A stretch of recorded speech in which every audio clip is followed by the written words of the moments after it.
Kalau kamu pikir desa lapangan pinjol yang bisa datang ke rumah kita itu hanya dari pihak pinjol aja, kamu salah besar. Kenapa? Karena ada beberapa pinjam online atau pinjol yang memiliki pihak ketiga. Dan ada juga beberapa yang pihak ketiganya siap datang ke rumah kamu. Jadi misalnya meskipun pinjol ini tidak memiliki desa lapangan, tapi kalau mereka memiliki pihak ketiga dan pihak ketiga tersebut memiliki desa lapangan, jangan salah loh. Pihak ketiga tersebut akan datang ke rumah kamu. Jadi buat kamu nasabah pinjam online yang saat ini sedang galbay di pinjol legal ya, saya sarankan untuk simak baik-baik video ini. Kenapa? Karena di video kali ini saya akan share pinjol-pinjol yang memiliki pihak ketiga dan pihak ketiga pinjol apa saja yang siap OTW ke rumah kita. Jadi simak baik-baik dan jangan di skip-skip. Cuman sebelum pembahasannya, buat kamu yang bergabung ke grup WA Kang Galbay, untuk linknya ada di deskripsi video ini, kamu bisa langsung klik saja. Grup WA Kang Galbay itu gratis, tidak ada biaya apapun. Tapi jangan lupa subscribe channel ini. Nah, kita kembali lagi ke topik pembahasan tentang daftar pinjol legal yang memiliki pihak ketiga dan beberapa pinjol pihak ketiga juga itu ada yang punya DC lapangannya. Bahkan yang terakhir pasti kamu nggak percaya loh kalau pihak ketiganya itu banyak. Masalahnya yang terakhir ini pinjol yang sudah besar, pinjol yang sudah tersohor, banyak nasabahnya juga. Kita langsung saja ke pinjol yang pertama yang punya pihak ketiga, yaitu pinjol tunaiku. Jangan salah loh, pinjol tunaiku ini memiliki pihak ketiga, yaitu dari pihak Amar Bank.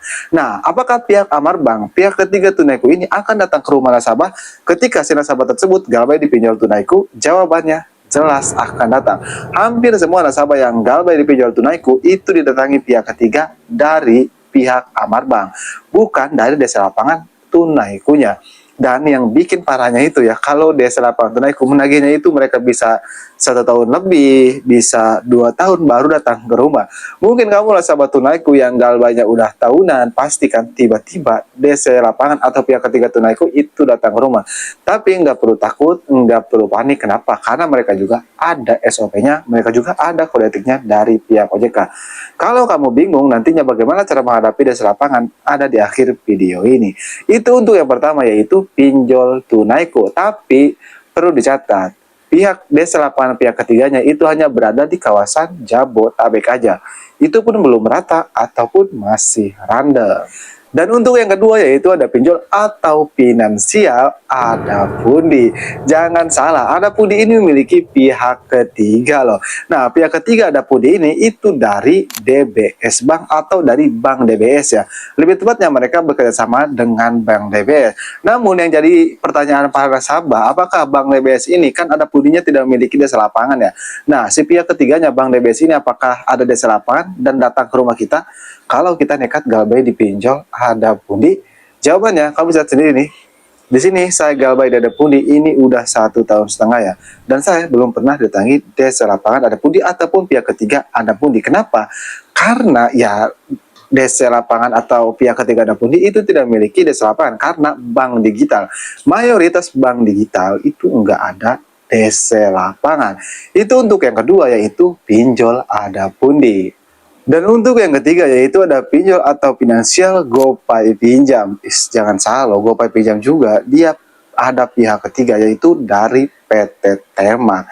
Nah, PT Termak ini yaitu kalau kamu galbay di pinjol GoPay pinjam, kalau kamu galbay maka data kamu akan dialihkan ke PT Termak ini. Namun yang jadi pertanyaan nasabah pastikan mengenai desa lapangannya. Jawabannya tidak ada. Mereka hanya penagihan desk collection aja atau penagihan online aja seperti WA, telepon ataupun SMS. Cuman seperti yang saya sering bilang, langsung aja ganti kartu HP, ganti WA, ganti email. Itu untuk yang ketiga, yaitu pinjol yang memiliki pihak ketiga.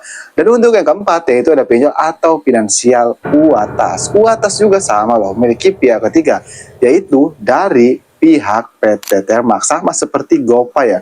Mereka juga pihak ketiganya dari PT Termak. Nah, sama ya, penagihan aja, penagihan online seperti lewat WA, lewat telepon ataupun lewat SMS. Karena PT Termak ini tidak memiliki desa lapangan ya. Kamu bisa lihat sendiri nih.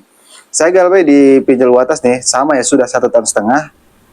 Kamu bisa lihat sendiri dan tidak ada desa lapangan UATAS ataupun pihak ketiga UATAS datang ataupun mengancam akan datang. Emang sih kalau ngancam dulu sering ya, tapi sekarang udah nggak ada lagi. Nah itu untuk yang keempat. Dan untuk yang kelima yaitu ada pinjol atau finansial cairin. Cairin juga sama ya, mereka memiliki pihak ketiga yaitu dari PT Termal. Sebenarnya ya pihak ketiga bekerja sama dengan PT Termal itu banyak ya. Maksudnya pinjol-pinjol yang bekerja dengan PT Termal, bukan hanya Uatas, bukan hanya cairin, banyak lagi. Dan untuk yang terakhir pasti kamu nggak percaya, yaitu pinjol Sole Pelatar dan Sole Pinjam, mereka banyak loh memiliki pihak ketiga.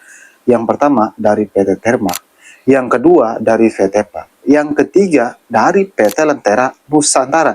Dan yang bikin parahnya itu, dari ketiga pihak ketiga tersebut tidak ada yang memiliki DC lapangan sama sekali.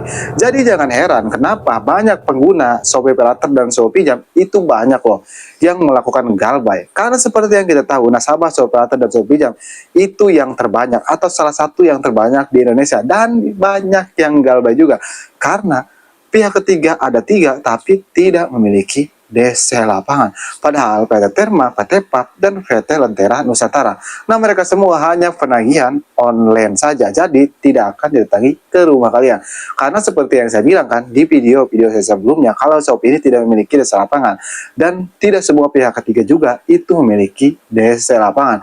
Nah jadi itulah pinjol-pinjol yang memiliki pihak ketiga. Kamu nggak perlu takut ya, tidak semua pihak ketiga itu memiliki DC lapangan. Cuman perlu diingat, yang namanya utang piutang itu wajib dibayar ya. Tapi kalau kalian kita lagi tidak punya uang, seperti ekonomi kita sedang turun drastis, ya mau bagaimana lagi kan?